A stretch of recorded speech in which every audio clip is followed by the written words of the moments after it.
Welcome to the Maverrik podcast. Business growth tips and discussions to make you the expert in demand.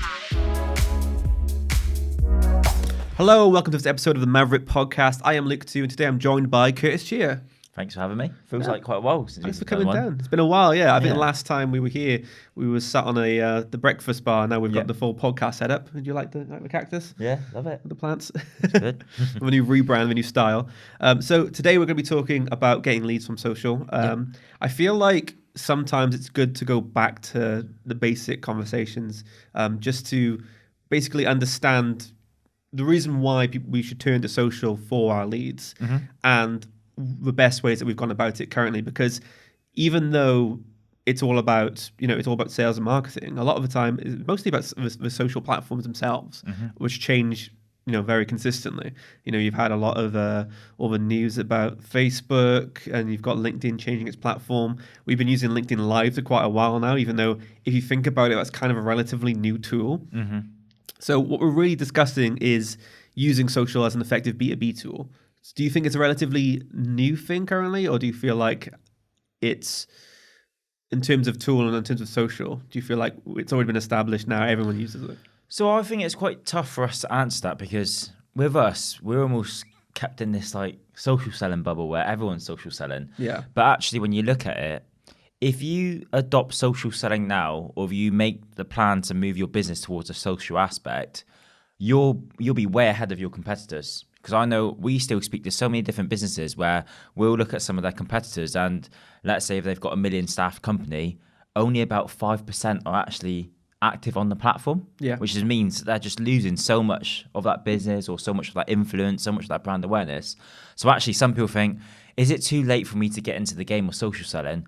I would say no, because even if you look at LinkedIn's numbers are still ramping up year on year, and even they're bringing out new, like your Maverrik Lives, all of these new features to really make people like make it very accessible for people, but also make it easier for them to use and generate business through LinkedIn And reach decision makers as well, because it's a lot more than just, because like you mentioned, a lot of companies, and these are big companies now, we're talking, we've got multiple offices in multiple countries around Europe, and only a handful of them are actually on LinkedIn, posting consistently and actually making, not making deals. Some do make deals, but it's mainly just there as a showcase. Like, it's surprising and also quite worrying how many treat it as a CV platform still. Like, it's not Indeed. It's a social media platform for professionals to talk with each other, to collaborate. A lot of the time it's people patting themselves on the back, which is what I feel like the outside world still has that weird perspective with LinkedIn, but it's kind of shifting away from that now. Yeah, so I think you're completely right. When it comes to LinkedIn and social selling, it needs to almost be seen as that extension of yourself. So like if you're a salesperson, actually your laptop is needed there to sell. You probably cold call, so actually you need your phone. And those who are on the road, they go, actually, I need my vehicle and I need my business cards.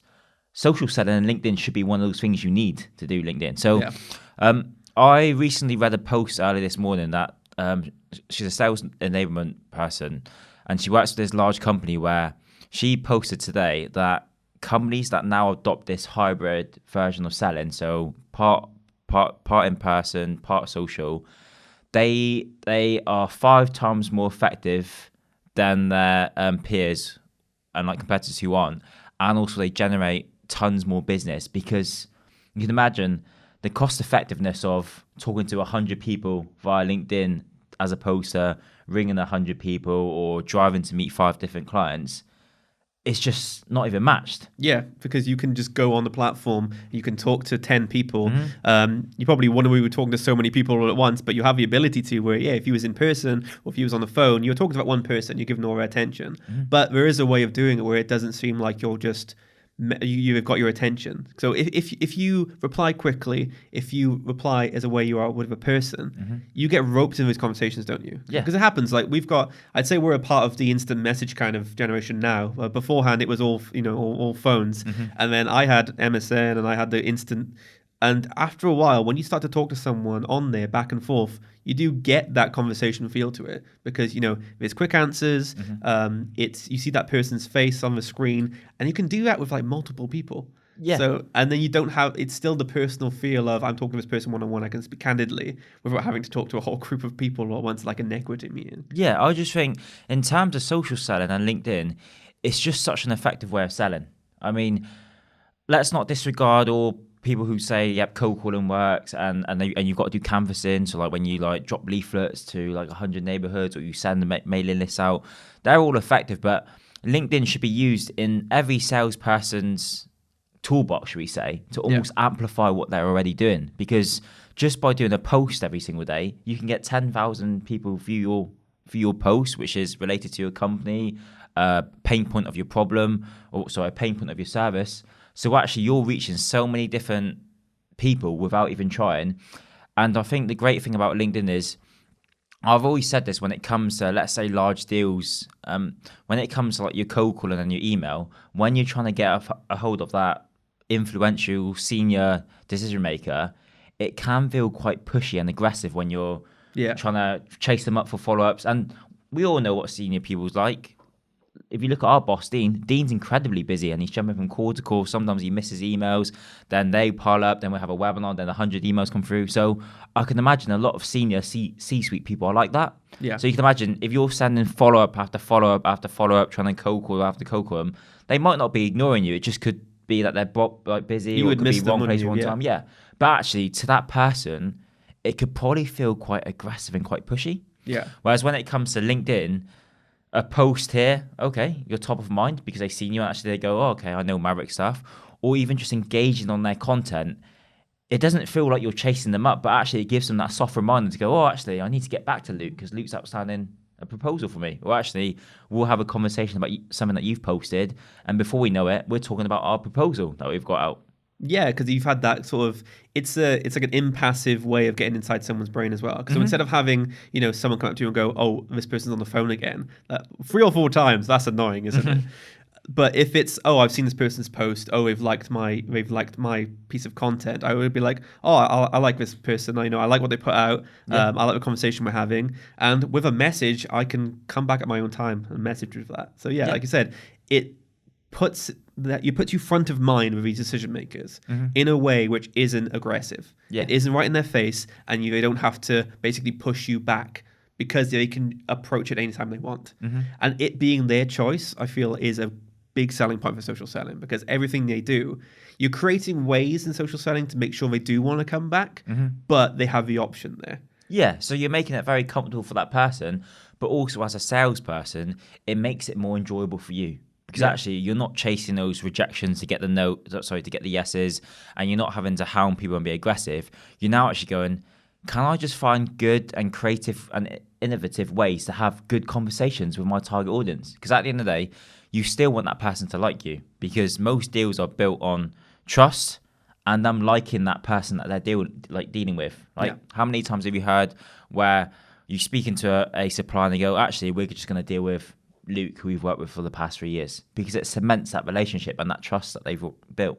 Yeah, I know I'm not going to get burned, or I know who to contact in this sort of scenario. Because most of the time it does come to the fact that you've built rapport with this person, they know who to talk to, and if anything goes wrong, they go, well, I know the person in this company who's going to fix this. Yeah. I've talked to them all the way throughout it, and if I go to them, I will get this resolved. Whereas bringing someone new in, it can be a little bit tougher. And that doesn't mean that no one's ever going to change supplier. No. But it does mean that it's harder to do that without building a relationship first. Yeah, which means you almost have to build a better relationship, or actually build a relationship that's on par. So actually they see the service that you provide, and also they see that you are credible. Yeah, relationships are all based on basically reciprocity. That's the word. That's the word for it. It's give and take, essentially. So if I gave you a lot of value, you would give me some of your time to talk through it. To if I'm going to say, oh hey, we've got this great program that comes up, it relates to this thing I sent you, which you got for free, you got a lot of value from. Are you interested in it? You would then actually go back and say, you know what, I really enjoyed what you gave me last time. Let's just hear you out. You're giving your time. Yeah. So that's the give and take relationship you create with social selling. So in terms of, I know we've bigged up social selling as much as we can, because obviously we're going to do that. When it goes wrong, do you have any examples where it's gone wrong? Yeah, so I think a lot of people almost just, because it's social and we live in such a quick world now where you can go, oh, Luke 2, he's the director of such and such. He's someone who I'm after.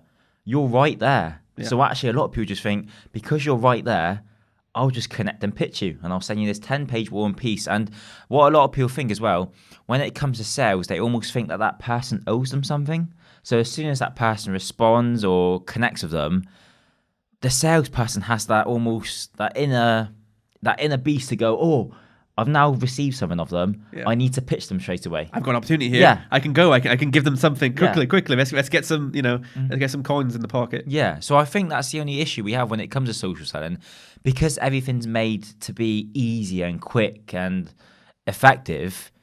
We now have like changed that in our minds to go, actually, maybe our sales process needs to be quick. Maybe all of that stuff needs to be quicker.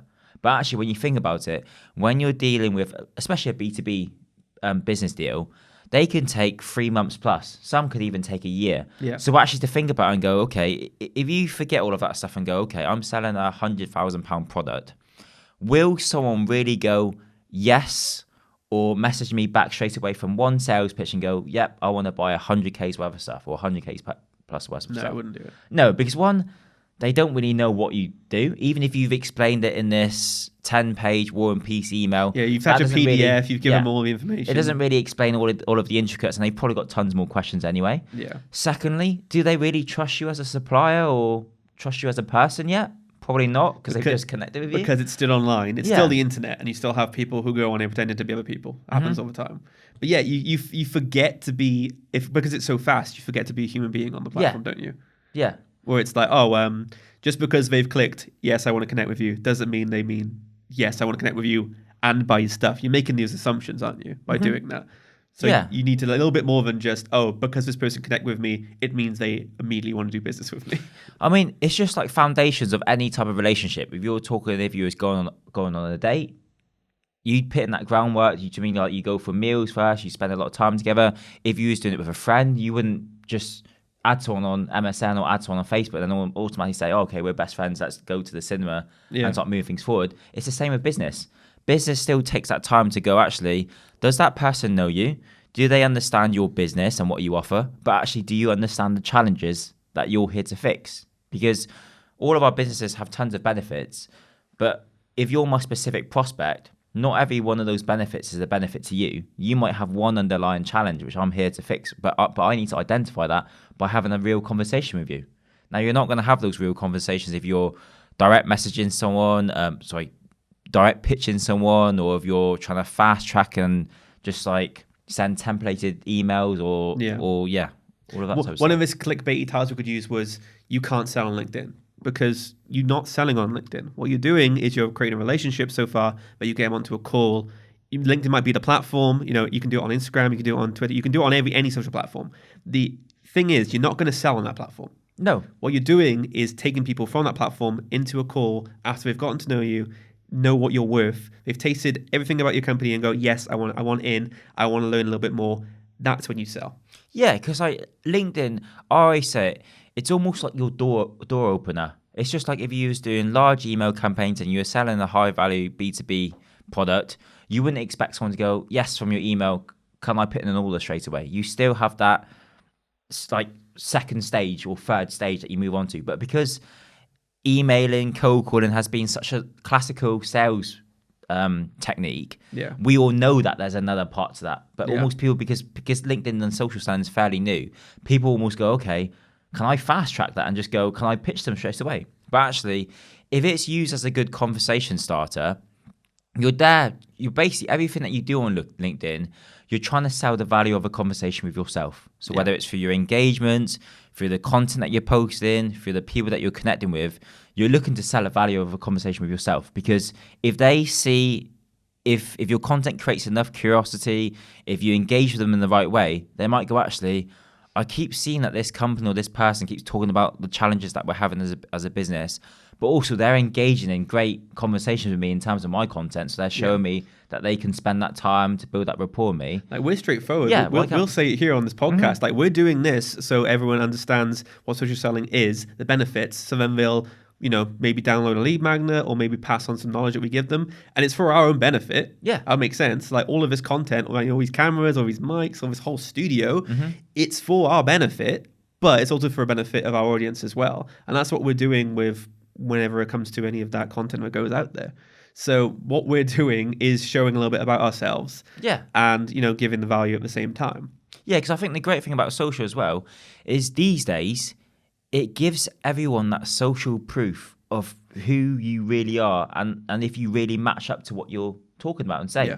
Because now, if you can imagine, back 10, 20 years ago, if you was looking to deal business with a potential supplier, you can probably really only go off that cold call or maybe that email or do a bit of research on their company on the website. They sounded nice on the phone. That's kind of like what you would get. And like, okay. Yeah. But actually now you can go, okay, I've spoke to Luke on the phone. I see that he posts regularly. He's getting tons of engagement. So almost gives you that perception, maybe Luke's doing very well.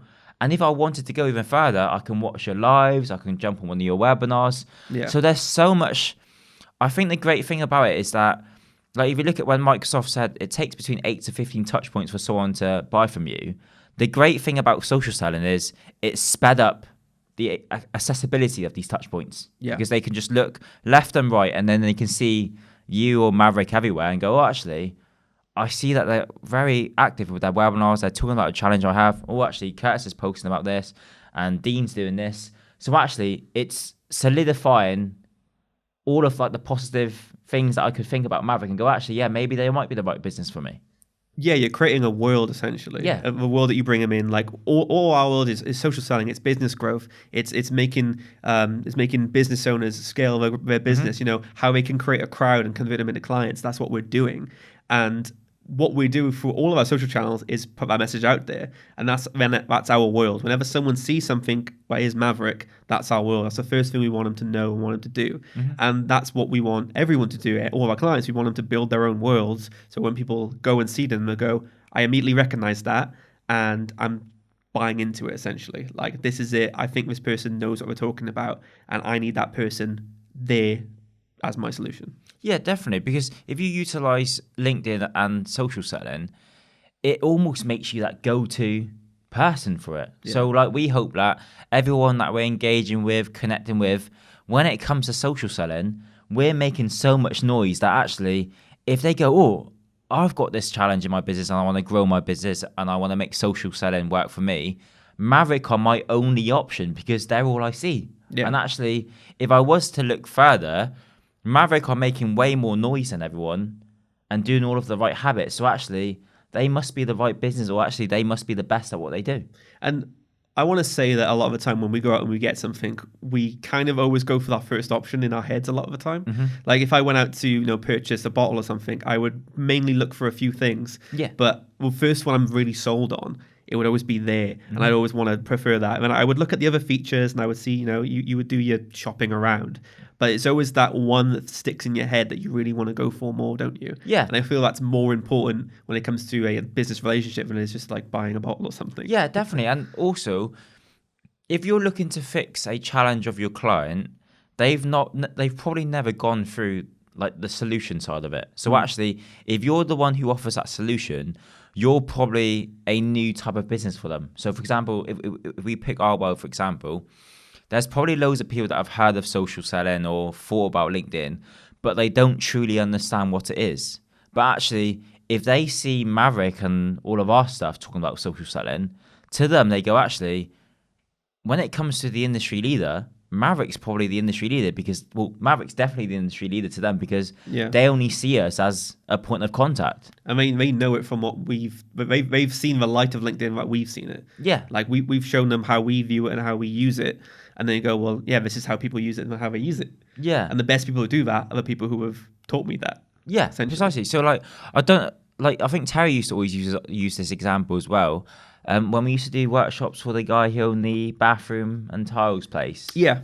And Terry always said he doesn't really know any people in the trade, but when it comes to getting a new bathroom or new kitchen, it was that client that he used to see day in and day out because actually, to him, that's their industry leader. Like, he doesn't see B&Q or he doesn't know any other independent bathroom and kitchen fitters. He only knew this client. Yeah, they had a really solid social strategy all the way through it because they were always posting on Instagram, they were always showcasing their wares, and they were always offering that advice to people. Yeah. So that was what sold pretty much to sold Terry, and it was hundreds of thousands of views they had as well, and people followed their company. And like I said, they didn't have like the most extensive background or experience. They didn't have the most, we weren't the most connected in the industry with people in that industry, but they were very successful. Yeah, I think we're living in this world, like there's a good trend at the moment where the world really believes in subject matter experts. So if you look at how podcasts have taken off, if you look at how Instagram's taken off, where everyone really follows someone who knows their stuff or someone who's got a good story, people really enjoy that. So actually, as a salesperson, the great thing about social selling is we live in a world now where salespeople almost have to learn to become marketers, where they almost market themselves. And social selling gives that great platform to go, actually, you're not just a salesperson, but you're someone who gives value and is a subject matter expert.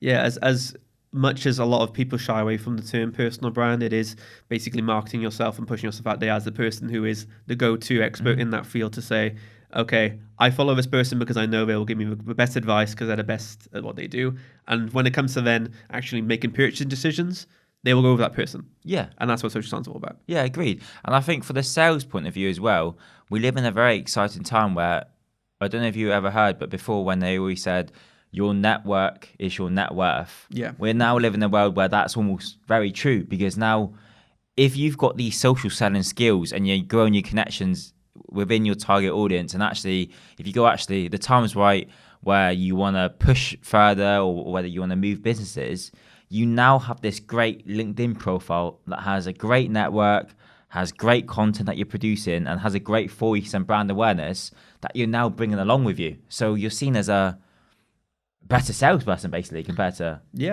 and you can control that network now more than ever. Like you're not region locked, you're not stuck with waiting for your business to do most of the marketing for you. You have opportunities then to kind of, as much as it is in the salesperson to seize the opportunity, this is the opportunity they can seize and say, this is what I'm going to do now. If I want to push more action, I can push more action myself without being reliant on other factors essentially, which are out of their control.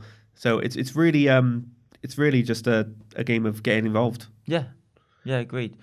Awesome. Well, thank you for coming down on the podcast, Kurtis. Thanks for having me. And we will see you all next time for our next podcast. Please subscribe to us if you're enjoying our content, wherever you listen to your podcast, or on YouTube if you're watching us. Please click on the notification bell so you get notified every time we put out a new podcast. And we'll see you next time.